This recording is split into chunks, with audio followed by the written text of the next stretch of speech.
ರಾಜ್ಯದಲ್ಲಿ ದೇವದಾಸಿಯಂತಹ ಅನಿಷ್ಟ ಪದ್ಧತಿಯನ್ನು ನಿರ್ಮೂಲನೆ ಮಾಡುವ ಉದ್ದೇಶದಿಂದ ಮತ್ತೊಮ್ಮೆ ಸಮೀಕ್ಷೆ ಕಾರ್ಯ ಆರಂಭಿಸಲಾಗಿದೆ ಎಂದು ರಾಜ್ಯ ಮಾಲಿನ್ಯ ನಿಯಂತ್ರಣ ಮಂಡಳಿ ಅಧ್ಯಕ್ಷರೂ ಆದ ಶಾಸಕ PM ನರೇಂದ್ರ ಸ್ವಾಮಿ ತಿಳಿಸಿದ್ದಾರೆ.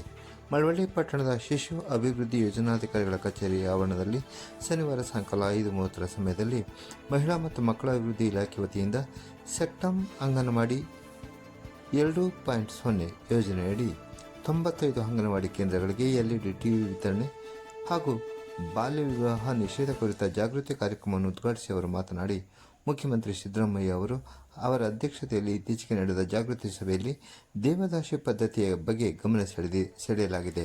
ಅದರ ಫಲವಾಗಿ ಇದೀಗ ಮತ್ತೊಮ್ಮೆ ದೇವದಾಸಿಯಂತಹ ಅನಿಷ್ಟ ಪದ್ಧತಿ ಸಮೀಕ್ಷೆ ಕಾರ್ಯಕ್ಕೆ ಚಾಲನೆ ನೀಡಲಾಗುತ್ತಿದೆ. ಮಹಿಳೆಯರ ಶೋಷಣೆ ನಿಲ್ಲಬೇಕಿದೆ ಎಂದು ಹೇಳಿದರು. ತಾಲೂಕಿನಲ್ಲಿ ಸ್ವಂತ ಕಟ್ಟಡಗಳಿಲ್ಲದ ಅಂಗನವಾಡಿ ಕೇಂದ್ರಗಳಿಗೆ ಶೀಘ್ರವೇ ಹೊಸ ಕಟ್ಟಡಗಳ ನಿರ್ಮಾಣ ಕಾರ್ಯಕ್ಕೆ ಚಾಲನೆ ನೀಡಲಾಗುತ್ತಿದೆ. ತಾಲೂಕಿನಲ್ಲಿ 65 ಅಂಗನವಾಡಿ ಕೇಂದ್ರಗಳಿಗೆ ಸ್ವಂತ ಕಟ್ಟಡಗಳಿಲ್ಲ. ಅವುಗಳಲ್ಲಿ 20 ಕೇಂದ್ರಗಳಿಗೆ ಹೊಸ ಕಟ್ಟಡ ಮಂಜೂರಾಗಿದ್ದು, ಮುಂದಿನ ದಿನಗಳಲ್ಲಿ ಎಲ್ಲ ಕೇಂದ್ರಗಳಿಗೂ ಕಟ್ಟಡ ನಿರ್ಮಾಣ ಕಾರ್ಯ ನಡೆಯಲಿದೆ ಎಂದು ತಿಳಿಸಿದರು. ಮಹಿಳಾ ಮತ್ತು ಮಕ್ಕಳ ಅಭಿವೃದ್ಧಿ ಇಲಾಖೆ ಉಪನಿರ್ದೇಶಕ ರಾಜಮೂರ್ತಿ, ಪುರಸಭಾಧ್ಯಕ್ಷ ಪುಟ್ಟಸ್ವಾಮಿ, ತಾಲೂಕು ಪಂಚಾಯತ್ ಇಒ ಶ್ರೀನಿವಾಸ್, ಶಿಶು ಅಭಿವೃದ್ಧಿ ಯೋಜನಾಧಿಕಾರಿ ನಂಜಮಣಿ ಕಾರ್ಯಕ್ರಮದಲ್ಲಿ ಪಾಲ್ಗೊಂಡಿದ್ದರು.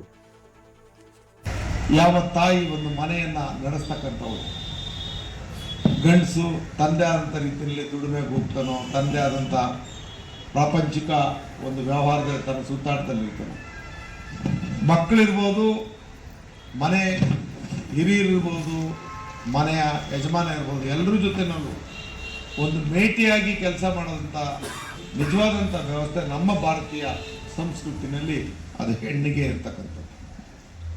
ಆ ಹೆಣ್ಣಿಗೆ ಪೂಜ್ಯ ಸ್ಥಾನವನ್ನು ಇಟ್ಟಿರ್ತಕ್ಕಂಥ ನಾವು ಶೋಷಣೆಗೂ ಒಳಪಡಿಸ್ತಿದ್ವಿ.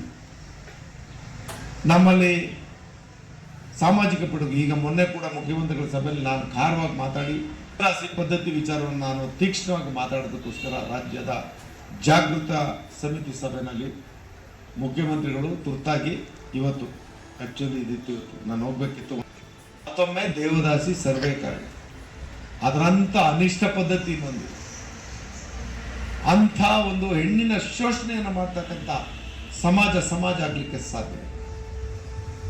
ಬಲವಂತದಿಂದ ಒಂದು ನಿಷೇಧಿತವಾದಂಥ ವಿಚಾರವನ್ನು ಏರೋದಲ್ಲದೆ ಅವರ ಬದುಕನ್ನೇ ಹುಟ್ಟಿದ ನಂತರ ಶೂನ್ಯ ಮಾಡ್ತಕ್ಕಂಥ ವ್ಯವಸ್ಥೆ, ಅದನ್ನು ನಿಲ್ಲಿಸಬೇಕು ಅನ್ನೋಂಥ ತೀಕ್ಷ್ಣವಾದಂಥ ವಿಚಾರವನ್ನು ರಾಜ್ಯ ಪರಿಷತ್ತಿನ ಸಭೆಯಲ್ಲಿ ಈಗ ಒಂದು 20 ದಿವಸದಿಂದ ಮಾತಾಡೋದಕ್ಕೆ ಮುಖ್ಯಮಂತ್ರಿಗಳು ಒಪ್ಪಿಗೆ ಕೊಟ್ಟು ಇವತ್ತು ಆ ಒಂದು ಸರ್ವೆ ಕಾರ್ಯವನ್ನು ಉದ್ಘಾಟನೆ ಮಾಡ್ತಿದ್ರು.